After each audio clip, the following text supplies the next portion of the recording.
पुराने ज़माने की बात है। इज़राइल की सरज़मीन पर एक ऐसा बादशाह हुकूमत करता था जो न सिर्फ काफिर था बल्कि बेहद जालिम और संगदिल भी था।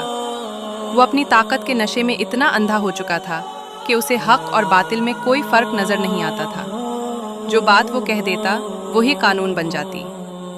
बादशाह लोगों को ज़बरदस्ती ऐसे काम करने पर मजबूर करता था जो उनके ईमान और ज़मीर के खिलाफ थे। खौफ हर तरफ फैल चुका था और लोग अपनी जान बचाने के लिए खामोशी इख्तियार कर लेते थे। उन्हीं लोगों में एक बड़ा आबिद भी रहता था। वो शख्स इबादत, तकवा और सच्चाई में मशहूर था। लोग उसकी बातों से हिदायत पाते थे और उसे इज्जत की निगाह से देखते थे। वो आबिद रातों को इबादत में गुजारता था और दिन में लोगों को सब्र और हक का दर्ज देता था। उसका दिल दुनिया की मोहब्बत से खाली था और अल्लाह की याद से भरा हुआ था।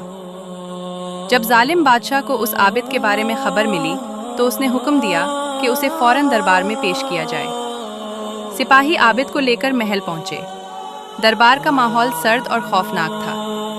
बादशाह तख्त पर बैठा हुआ था और गुरूर और तकब्बुर से आबिद को देख रहा था। बादशाह ने आबिद का मजाक उड़ाया और उसके ईमान को आजमाने का फैसला किया। उसके हुक्म से एक बड़ी देग लाई गई जिसमें गोश्त पक रहा था। बादशाह ने दावा किया कि यह हराम गोश्त है और आबिद को हुक्म दिया कि वो उसे खाए। एक सिपाही दिल ही दिल में आबिद की मदद करना चाहता था। उसने चुपके से हलाल गोश्त पेश किया ताकि आबिद की जान बच जाए। लेकिन आबिद सिर्फ अपनी जान के बारे में नहीं सोच रहा था। वो इस बात को समझ चुका था कि उसका एक कदम बहुत से लोगों के ईमान को मुतासिर कर सकता है। उसने सोचा कि अगर लोग ये समझ लें कि आबिद ने मजबूरी में हराम कबूल कर लिया तो वो भी यही करने लगेंगे। इसी सोच के साथ आबिद ने पूरे इत्मीनान से इनकार कर दिया। उसके चेहरे पर खौफ नहीं था बल्कि सुकून था। बादशाह गुस्से से आग बगोला हो गया और उसने आबिद को कत्ल करने का हुक्म दे दिया। जब आबिद को कत्ल के लिए ले जाया जा रहा था तो वही सिपाही करीब आया और हैरत से पूछने लगा कि आपने गोश्त क्यों ना खाया। आबिद ने निहायत सुकून से जवाब दिया कि मैंने ये फैसला डर की वजह से नहीं किया बल्कि लोगों को गुमराही से बचाने के लिए किया है।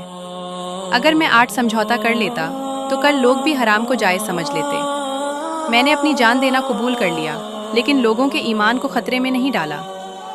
यूं वो आबिद हक पर कायम रहते हुए दुनिया से रुखसत हो गया। उसकी कुर्बानी ये सबक दे गई कि असल ईमान सिर्फ जिंदा रहने का नाम नहीं बल्कि दूसरों को गुमराही से बचाने का नाम है।